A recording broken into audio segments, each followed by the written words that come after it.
First of all, I want to thank our fans. 3 sellouts in a row. The hump was rocking on Saturday. We had a chance to show, the college basketball world what a Saturday in Starkville looks and sounds like, and we appreciate them. Hopefully, we're on the road this week, and we'll see some folks in maroon and white up in Oxford and Tuscaloosa on Saturday, and it's always nice when you look up and see some fans, when you're on the road, and with both those games being within driving distance, we're hopeful that we'll get some good contingents of Bulldogs there. I want to update Keyshawn Murphy. He's still unavailable, but he's working his way back to being on the team, so hopefully before the season concludes, he'll be on the floor again. I also want to update Andrew Taylor. As you know, Andrew hasn't been with us since December. He's no longer with the team, and he won't be back this season. All right, we'll start with questions. We'll go to Steph here to coach's left. Chris, obviously a much different Ole Miss team than the one you guys faced last season, much improved. What have you thought of the way they performed this season to kind of turn their success around with Chris Beard? Yeah, Coach Beard and his staff have walked in there and did what most of us coaches knew, he would do once he got hired to that position. He's won everywhere he's been. He's as good a coach as there is in the country, and he's building his culture and hasn't taken him very long. I mean, their start has been impressive. They got a really nice record. They're off to a great start, and I've known his teams from the past, and they look very similar to the teams he's had prior to coming to Oxford. We'll go to Paul in the front for two. Along those lines, Coach, how is talk about their length at center and how that can cause problems? Yeah, it's an issue. They play volleyball with the basketball, on the backboard most nights with Sharp and Sisse, and just their presence, gives you pause. But I think you got to be cognizant of it. I don't think you got to make good decisions. You got to know where they're at on the floor, and we should know where they're at by what we're running.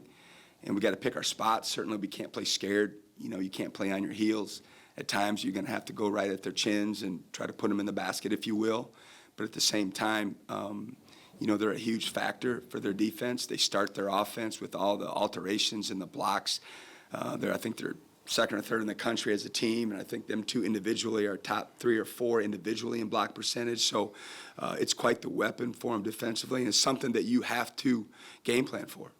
I know you probably hadn't seen him yet since the game, but noticed Trey was holding his wrist. Any update on him and how that situation is? Yeah, he sprained his thumb. Is the official word that I got this morning after getting the images. So he is day-to-day right now. I have no idea if he'll practice today or play tomorrow. I'll be with the team here shortly and no more then. Go ahead, Benjamin, and then we'll stay to the right with Danny P. Yeah, a player we haven't talked a lot about is Shawn Jones Jr., who's played well in spurts. Where do you see his role continuing to develop here as we go forward in conference play?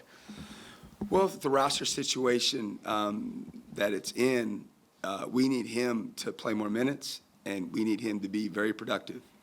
We're going to have to probably look at sliding him around a little bit more with the knowledge he has of the system, with his length, et cetera, his ability to guard different positions. He's capable of doing that. My thing with Shawn has been since he's arrived is just consistency. He's at times he looks like the best player on the court in our practice gym, and even spurts in games with his just his athletic ability, his ability to finish around the basket. He's an improved shooter. When he takes the right ones for him, he usually knocks him down. But we need him to continue to get better. We need him to continue to work on his consistency on both ends of the floor, and he could be a big help for us as we turn the corner here in conference play. Because you talk about Josh being more mature beyond his years, has he been pretty consistent in everything, home, road, every situation? Has he been handling that kind of like that? Yeah, I don't think I can describe it well enough of what a professional approach Josh has to his craft. It's meaningful for him. It's important to him. I don't ever worry about him not being in the gym for extra shots. I never worry about him not having the right mental approach to practice or film each and every day. He's reliable. You can count on him. He's accountable. He's responsible. He's everything that you would want in one of your players. And for him to be a freshman, that all sounds good, just that. But now add into the fact that, you know, his numbers are off this chart that way. He's having an electric season. He's become a reliable scorer for us, and it's what we, you know, needed after bringing back the guys we had last year and the issues we had with scoring. He's provided a real bump for us on the offensive end.